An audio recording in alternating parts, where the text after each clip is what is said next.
Bom dia amigos, bom dia a você que nos acompanha na mídia, bom dia família, bom dia inseparável, prezado, fiel, companheiro de todos os dias, Espírito Santo.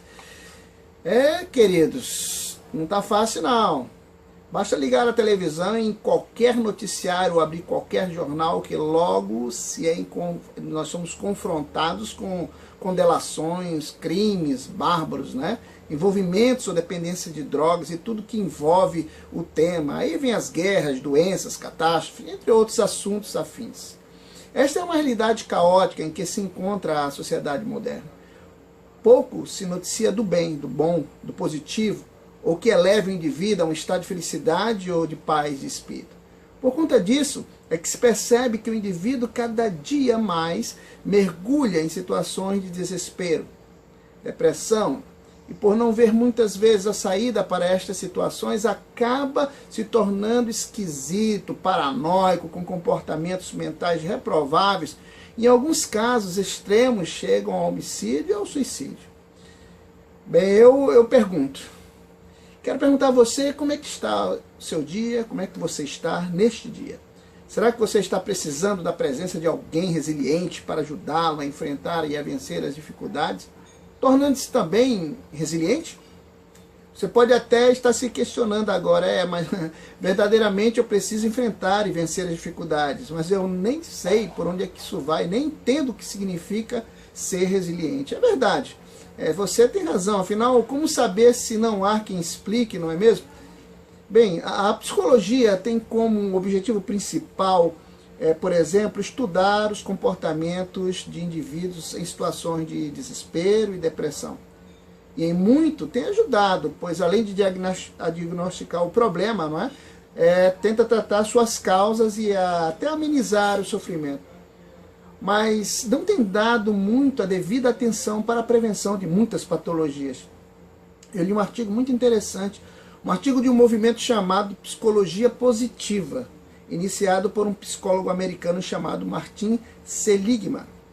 Esse movimento visa oferecer as potencialidades e virtudes humanas, estudando as condições e processos que contribuem para a prosperidade do indivíduo e a comunidade. Entre um dos aspectos da psicologia positiva, encontramos a resiliência.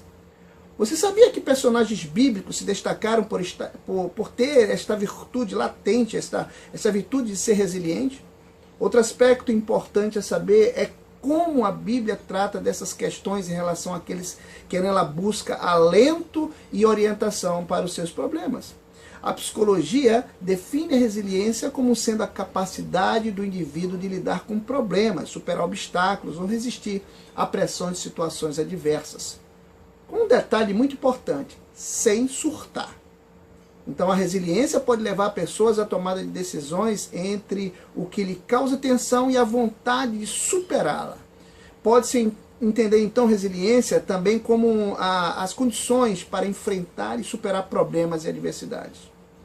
Podemos fazer uma analogia da resiliência se compararmos a uma superação, a resistência de situações adversas. Bem, se tomarmos como exemplo a capacidade de um elástico de ser submetido ao seu extremo de deformação e voltar à posição inicial quando é solto, observamos que nessa experiência o grande diferencial é a superação do elemento colocado à prova, que foi submetido ao extremo, sem que haja deformação na constituição.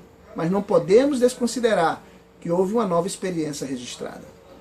Outro estudioso chamado George Souza Barbosa entende a resiliência como uma mistura de 7 elementos. A administração das emoções.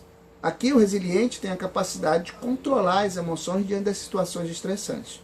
O controle dos impulsos, o segundo, que significa o controle das ações motoras e verbais diante de uma experiência emocional, seja ela positiva ou negativa.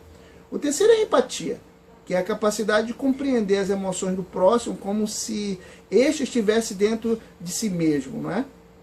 A quarta é o otimismo, a crença de que as situações difíceis são momentâneas e de que elas podem ter um desfecho favorável e positivo. Bem, a próxima, a quinta, é a análise do ambiente. É a capacidade de reconhecer no ambiente alguma situação de risco, bem como tomar a decisão de se colocar no local de segurança. A sexta é a autoeficácia. Aqui trata da confiança em si mesmo e que você será capaz de resolver seus próprios problemas. E a sétima é o alcance de pessoas, que é a capacidade de formar vínculos com outros sem medo de desenvolver relacionamentos ou atividades com elas. Para Barbosa, a junção desses fatores permite ao resiliente superar as adversidades que se lhe apresentam durante sua vida e ainda poderá acudir a tantos quantos precisar de sua ajuda. Esta é uma pessoa forte para si mesmo e para o próximo. A junção desses fatores ainda possibilita o desenvolvimento e a manutenção das emoções. Biblicamente, percebe-se-á a importância da presença de alguém resiliente na ajuda de alguém que precisa enfrentar e vencer as dificuldades, se tornando também resiliente. A resiliência não é algo que se desenvolve sozinho, não espere isso. Apesar dela ser uma virtude pessoal, a resiliência é a verdade, na verdade, o resultado de intervenções, de apoio, de otimismo, de dedicação e de amor. Segundo a psicóloga clínica Gisele Cinzica, mostra alguns comportamentos que a pessoa que requer ser resiliente deve desenvolver. Diz ela, tornar-se uma pessoa criativa, resistente à frustração, hábil na procura de soluções. A segunda é lidar com o problema, superá-lo e até se deixar transformar por adversidades. A terceira é não se abater facilmente. A quarta é não culpar os outros pelo fracasso. A quinta é desenvolver a autoconfiança. As pessoas que enfrentam obstáculos se mostram vacinadas para enfrentar a próxima situação. A sexta é desenvolver a habilidade interna para administrar conflitos. A sétima, controlar as emoções. A oitava, desenvolver a capacidade de se recuperar e crescer mesmo em meio a sucessivos problemas. A nona, a energia é transformar a energia de um problema em uma solução criativa. E a décima, tirar lucro do prejuízo. Fácil, né? Bem, é nada fácil. A resiliência na perspectiva bíblica, como é que é encarada? Podemos afirmar que personagens na Bíblia que demonstraram ter esses elementos compõem a resiliência. Isso garante que eu e você, nós, podemos desenvolver e ser resilientes. Mas isso nós vamos ver amanhã, não é? Na segunda parte dessa reflexão. Contudo, o livro de Romanos 5, 3, 4 diz: e também nos alegramos nos sofrimentos, pois sabemos que os sofrimentos produzem a paciência. A paciência traz a aprovação de Deus, e essa aprovação cria esperança. Desse texto nós podemos extrair o seguinte ensinamento do apóstolo Paulo: se dependermos de Deus e soubermos administrar os momentos de adversidade, conquistaremos virtudes importantes para o nosso viver, como a paciência, a experiência e a esperança. E seremos exemplo, estímulo e bênção para as outras pessoas. Essa é uma grande verdade, pois estamos sujeitos, todos nós, a enfrentar circunstâncias difíceis, dolorosas e por vezes traumáticas. Situações que infelizmente causam desequilíbrio emocional a muitas pessoas. E a maioria destas, por não saber lidar com a dificuldade, desiste de viver, comete suicídio ou permite que sua vida fique paralisada. As pessoas resilientes têm mais facilidade para suportar o sofrimento, porque nos momentos de adversidade não perde a esperança. Queridos, Deus jamais colocaria um de seus filhos em alguma situação se fosse para o seu mal.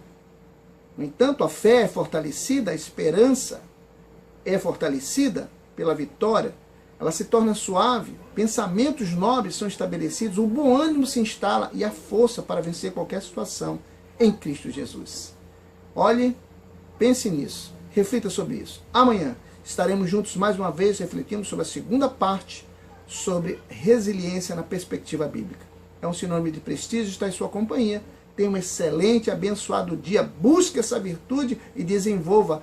Seja resiliente e tenha muito êxito. Bom dia, com o pastor Sérgio Dias.